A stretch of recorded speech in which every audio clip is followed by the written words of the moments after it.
il faut avoir foi en ce qu'on fait. Moi, j'ai une foi en l'Afrique.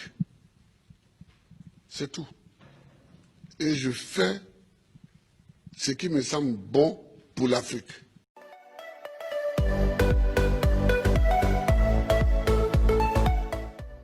C'est ça que je fais. Le reste, c'est pas important. J'ai dit souvent à mes collaborateurs que celui qui veut être riche, il ne faut pas qu'il vienne faire la politique. Si quelqu'un fait la politique et qu'il devient riche, c'est qu'il est voleur. La politique n'est pas là pour enrichir les gens. En politique, on te donne les moyens pour que tu vives correctement, mais il y a un travail à faire. Si celui qui veut être riche, il fait des affaires. Il ne devient pas professeur, il ne devient pas journaliste, il ne devient pas caméraman, il ne devient pas homme politique. Ce n'est pas des métiers où on devient riche, ça. Ce n'est pas des métiers où on devient riche. Ça, c'est la première leçon que je voulais tirer. La deuxième leçon, c'est que tu peux partir de zéro et tu peux arriver au sommet. Pourvu que tu saches dès le départ où tu veux aller. Et que tu prennes les moyens pour arriver où tu veux arriver. Je me rappelle toujours d'une discussion que j'avais avec mes amis au lycée classique. On était un certain nombre qui voulions devenir président. Chacun dit va devenir président.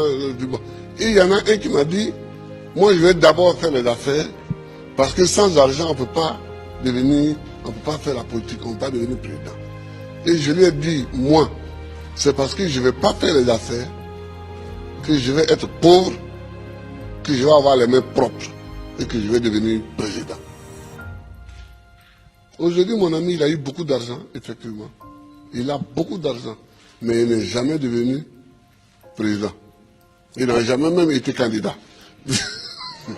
Voilà, il n'a jamais été candidat. C'est-à-dire qu'il faut savoir ce que tu veux longtemps à l'avance. C'est-à-dire qu'il ne faut pas découvrir les situations de façon opportuniste. Il faut savoir ce que tu veux être, ce que tu veux faire. Et tu te traces ta ligne de conduite. Donc tout ce que tu fais dans la vie, moi j'ai fait histoire pour devenir président. Sinon, la bourse qu'on m'a donnée pour aller en France, c'était pour faire professeur de latin et grec. Quand j'ai commencé vraiment à militer, je me suis rendu compte qu'il me manquait l'histoire de l'Afrique pour poursuivre ma route. J'ai changé. J'ai changé. Et j'ai fait histoire parce que c'est ça qui me manquait pour connaître d'où on vient et où on peut aller en connaissant d'où on vient. Je vois des gens qui découvrent qu'il y a un fauteuil à côté, ils peuvent s'asseoir dessus. On ne s'assoit pas dessus comme ça. Le fauteuil, il est à côté, il semble vide, mais il a un propriétaire.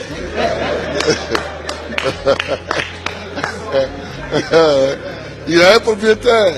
C'est quand tu veux t'asseoir dessus que tu te rends compte qu'il a un propriétaire. Et le propriétaire, il faut savoir que le propriétaire du fauteuil présidentiel, c'est le peuple. Il faut toujours savoir ça, que c'est le peuple. Tu as beau être ce que tu es, si tu ne sais pas que c'est le peuple, et que tu ne te conduis pas en conséquence, tu ne peux pas t'asseoir dessus. C'est tout ça que moi j'ai envie que les Africains sachent. Et puis, il faut aimer son pays, il faut aimer l'Afrique. L'Afrique est une terre qui a subi tellement d'épreuves. Je ne sais pas si dans le monde, il y en a qui ont subi autant d'épreuves que nous. Les Juifs aussi ont subi beaucoup d'épreuves. Mais nous, les Noirs africains, tout le monde s'est assis chez nous. Esclaves. Esclaves de maison. Esclaves de la traite négrière.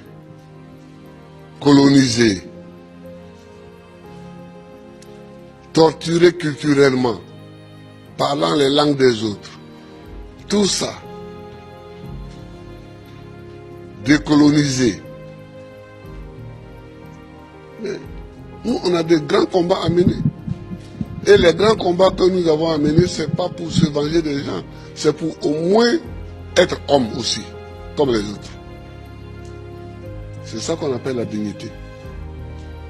que quand tu passes, il faut qu'on sache au moins que c'est un homme qui passe. C'est tout. C'est tout ce que nous voulons. C'est tout ce que nous recherchons. On ne cherche pas à dominer ceux qui nous ont dominés hier, à nous venger d'eux, à faire ceci. Non, non, non. On veut qu'on reconnaisse que nous sommes des hommes au même titre que les autres. Mais ça, si nous-mêmes, on ne prend pas les moyens, qu'on est toujours chez eux en train de mendier, et que les gens, même, tu vas mettre l'argent chez eux en achetant les bâtiments, et puis eux-mêmes, ils te dénoncent. Que voilà un voleur. Comment? Je vous amène l'argent, vous me dénoncez. Mais je vous amènerai rien.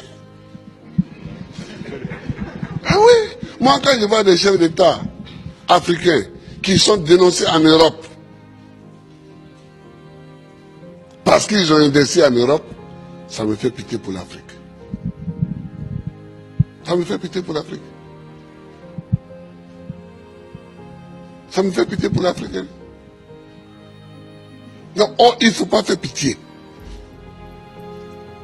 Il ne faut pas faire pitié. Quand tu passes, il faut qu'on dise que voilà un homme qui passe.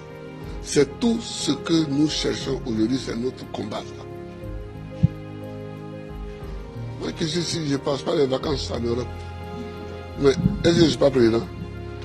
Je suis président. Si je mets mon pied sur le sol européen, c'est qu'il y a une réunion à laquelle je dois participer pour que la Côte d'Ivoire gagne quelque chose. Sinon, je cherche quoi chez les autres? Je ne cherche pas quelque chose chez les autres. Si Dieu m'a mis au monde ici, c'est que dans mon environnement ici, il y a tout ce qu'il faut pour que je vive. Mon combat, c'est pour la dignité. C'est pour la dignité. C'est pour que nous effacions tous les siècles passés, les traces de tous les siècles passés.